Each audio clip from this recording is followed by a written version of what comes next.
This is a Film Stories original podcast.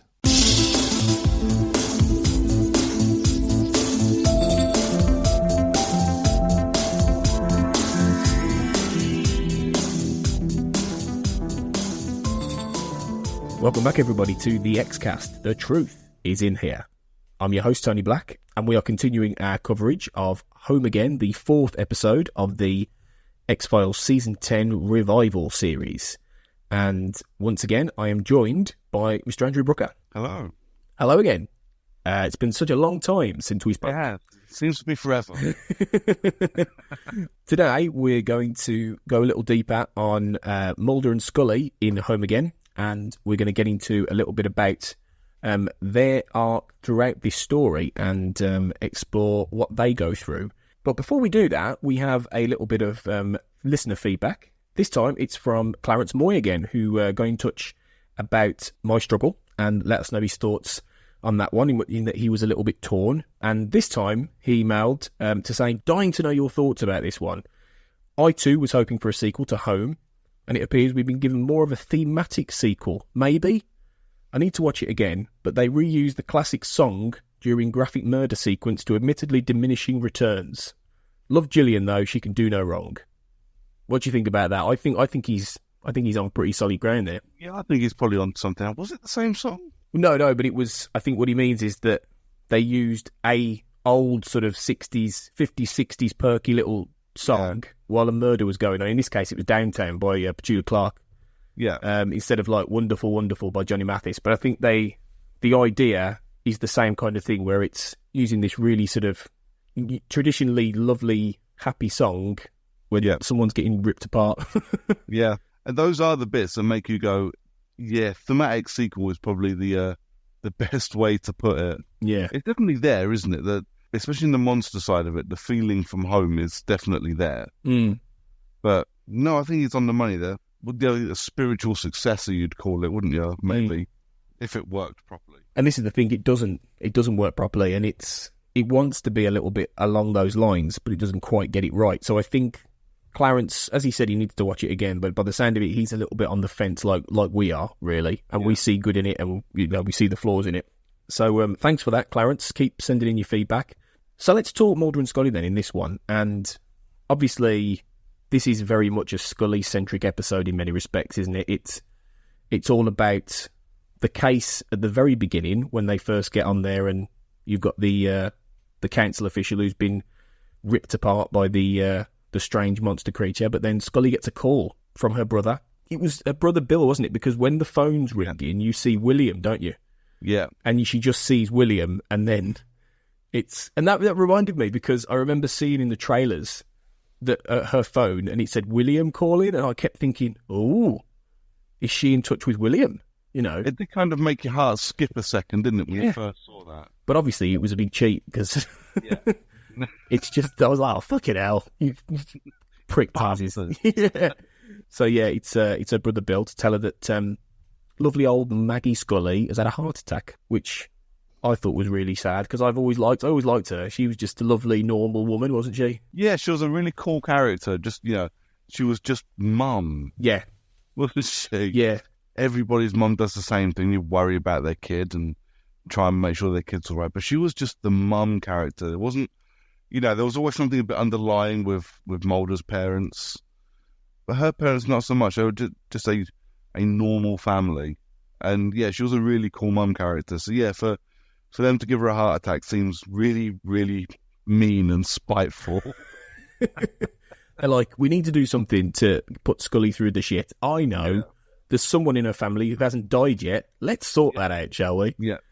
But because I think what I like the most about, obviously, in the end, Margaret Scully dies by the end of this episode, which is a real shame. Spoilers, a bit late for that, but there you go. But I always like the fact that they kept her out of the conspiracy, really, as well, in that, Mulder's family had all been, involved in secrets. Scully's family obviously get dragged into it with Melissa being killed, but she was just a mother, like you said, and she was never anything else. She was just a genuine woman. And I really like the fact they always kept her pure of everything. Yeah, and that's probably the best word to use to describe it as well, isn't it? She was a pure character. She was She was always, they kept a big distance between her and the conspiracy for the entire show, and it was really nice they'd done that. Yeah, it was great, and she always played the part really well. Obviously, she doesn't get a fat lot to do here, really. She's mainly just wide up to tubes, and she's slowly, conking out, and she gets one line later, but... Conking out. Conking out. Brutal way of putting it, but, Conking out. Shuffling off would have been a worse way to say it. She doesn't get a fat lot to do, but she was always really good. So it is a shame to see her go, actually. And apparently she's a really nice woman in real life, Sheila Larkin. The Matt Allaire, who was on recently from the X-Files Lexicon, he knows her and her husband, which is R.W. Goodwin, who was one of the producers and directors for the first 5 years. So he's in touch with them, and he says she's just a really lovely woman in real life as well. So, translates into the character, really. So that's nice. In a way, I mean, it's a weird way to think about it, but it's nice that, they have got this character that they've kept away from the conspiracy, and they've never got him involved in the story really badly. So it's almost nice that they've just killed her off of natural causes. Yeah. Nothing untoward, nothing, suspicious, just plain old age. Well, this is it. She'd be probably about 70 now, really. Yeah. Because you get the feeling that she had her kids fairly young, because when you first meet her in Beyond the Sea, she can't be more than about 47, 48, really. No. So, and she looks quite youthful for her age. Her dad was always older. He looked a bit older.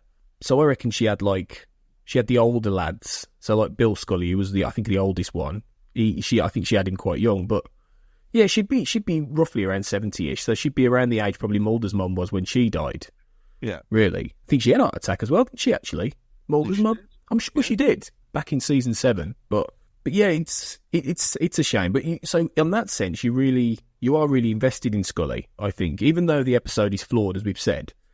I think you do care when Scully's by her mum's bedside and you're getting mentions of like Ahab and things like that, which is nice callback to One Breath, where, Scully's name, she was Starbuck, wasn't she, to her dad? Yeah.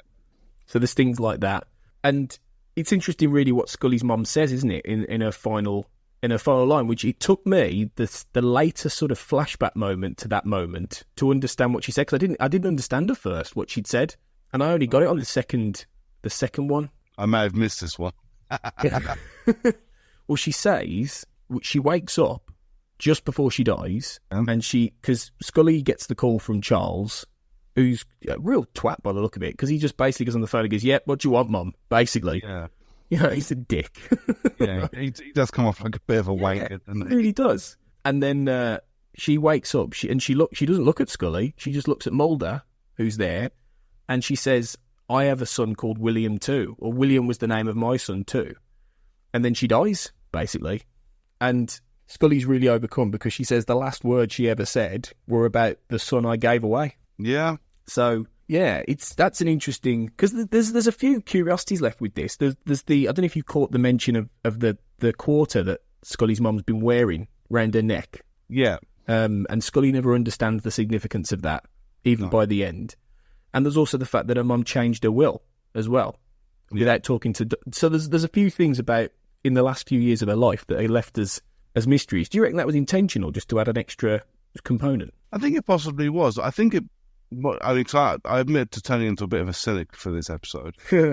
So I think it's possibly more to do with what we were talking about earlier, that it's clearly 2 episodes squished into one. I think we were supposed to get more of both sides of it, and I think we were supposed to get maybe more flashbacks of her mum, maybe a bit of explanation. I think it's, in this case, I think it's now purposefully been left for us to ponder over, over the water cooler, if you like. Yeah.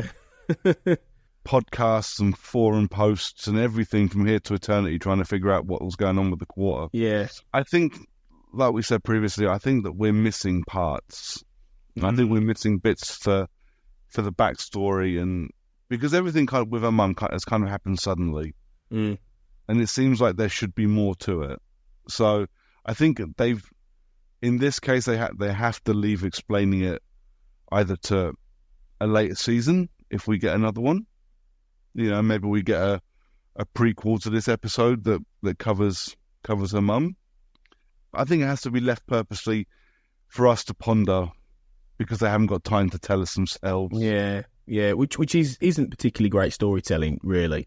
It's not. I think you're right in that the few bits of contextual information have been cut, and I think it's ironic because they were quite happy to throw in lots of little soft focus flashbacks to William and to One Breath and to greatest hits of the past, and that was all well and good and everything, and it allows you to sort of get that context emotionally. You understand the emotional context, but in terms of some of the uncertainties, although admittedly part of the point of it could be that Scully doesn't know, and that's that she's lost her mother very suddenly, because like you said, it all happens very suddenly for her, and she plays it really well. Gillian Anderson, she does play the whole role of somebody who's just didn't see this coming at all, did not account for this, and suddenly her mom's gone in the blink of an eye, and she's left with complete uncertainty about the last few days of her mom's life, or the last. It's something I think it takes a lot of skill to do to make that kind of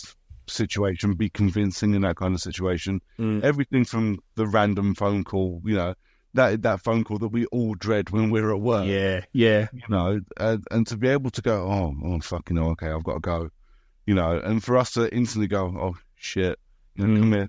Let me give you a hug before you go. It's like that was really nicely done, actually, where Mulder just says, "Just go, just go." I think those elements really work well. I think those elements they work perfectly, because they're doing this. This is the one thing they're doing consistently well so far across this season is them two together as a partnership. Yeah, and it is back to old school X-Files, the stuff we saw mid-series.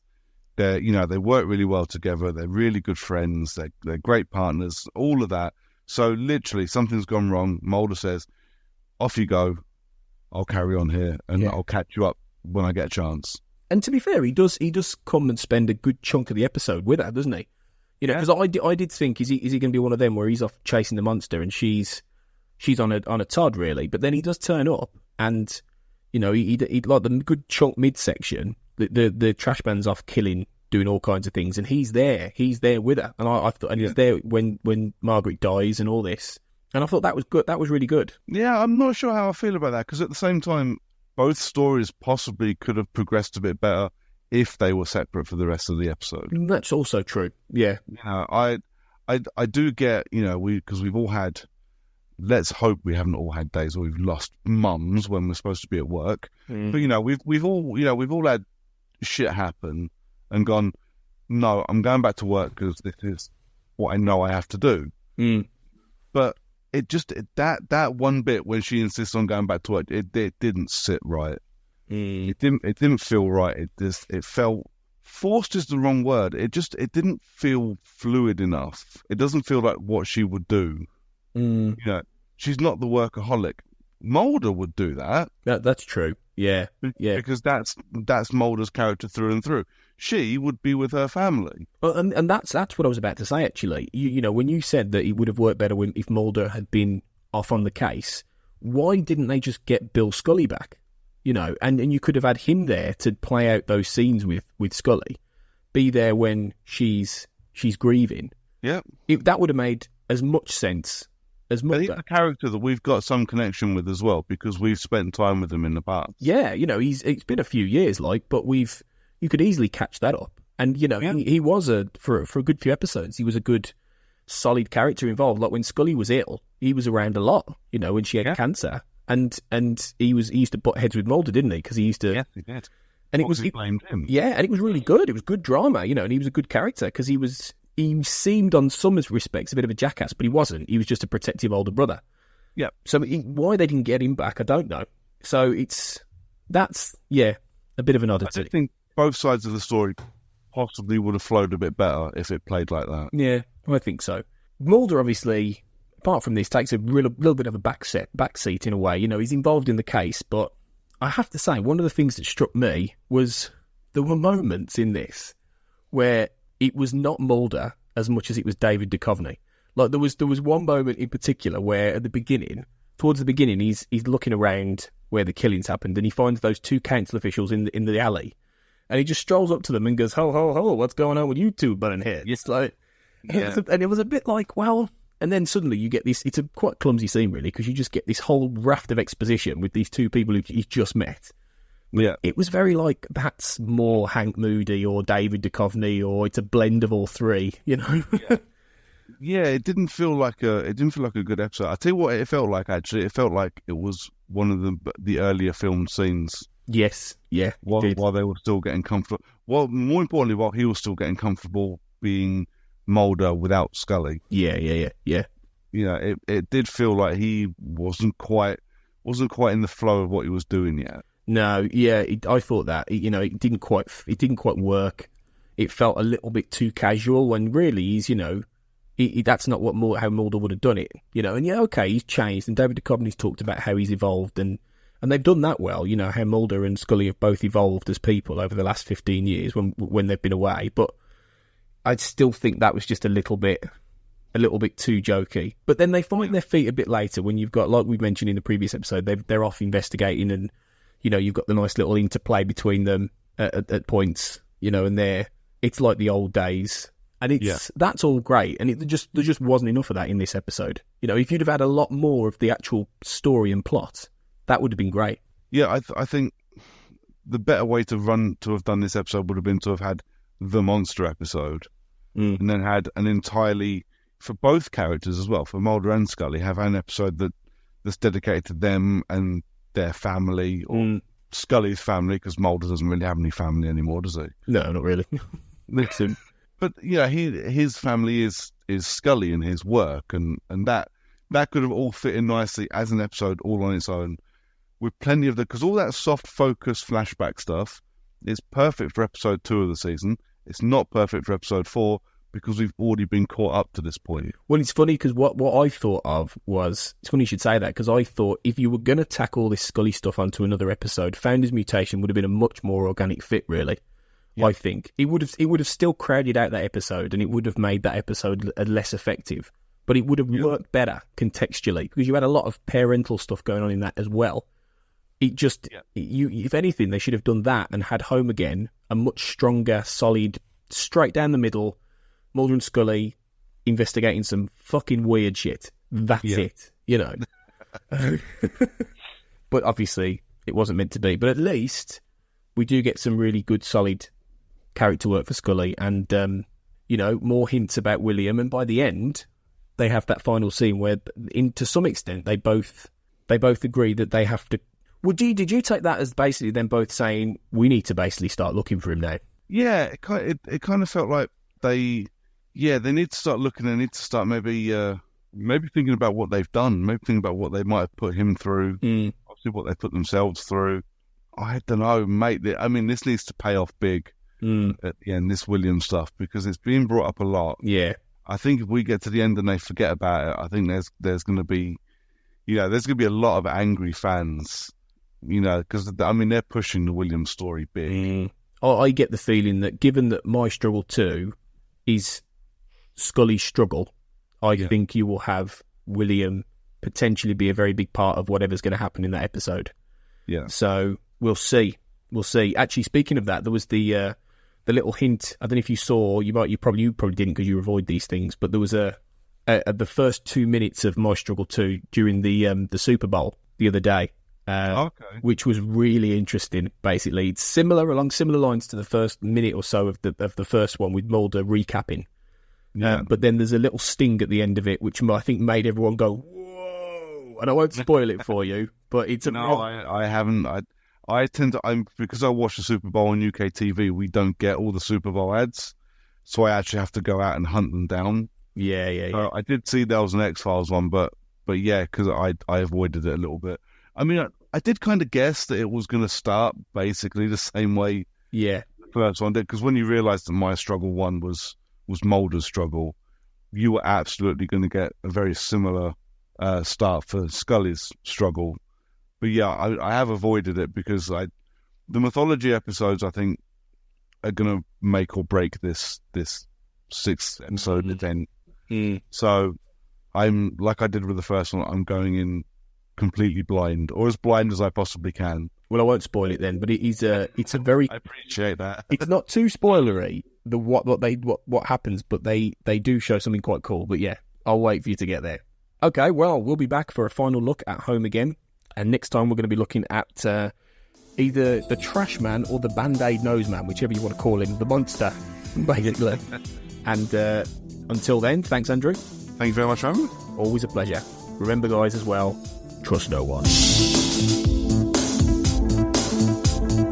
The X-Cast, an X-Files podcast, was created by Tony Black and is produced and hosted by Sarah Blair, Kurt North, and Carl Sweeney. You can find the podcast across social media via Linktree/The Xcast. That's linktr.ee/The Xcast. And join our Facebook group, The X-Files Basement, the Xcast podcast fan group. Don't forget, you can support the show by becoming a member on Patreon. Our patrons get early access to episodes, behind-the-scenes chats with our hosts, and our thriving community of X-Files, and other premium interviews and specials. To find out more and subscribe, you can go to patreon.com/The Xcast. That's patreon.com/The Xcast. We are also part of the Film Stories podcast network, full of popular culture shows about film, television, and beyond, including our Millennium series, The Time Is Now, a Millennium podcast. You can find all of our shows at www.filmstories.co.uk, alongside an array of great writing on film, television, gaming, and more. Thanks for listening, and remember, deny everything.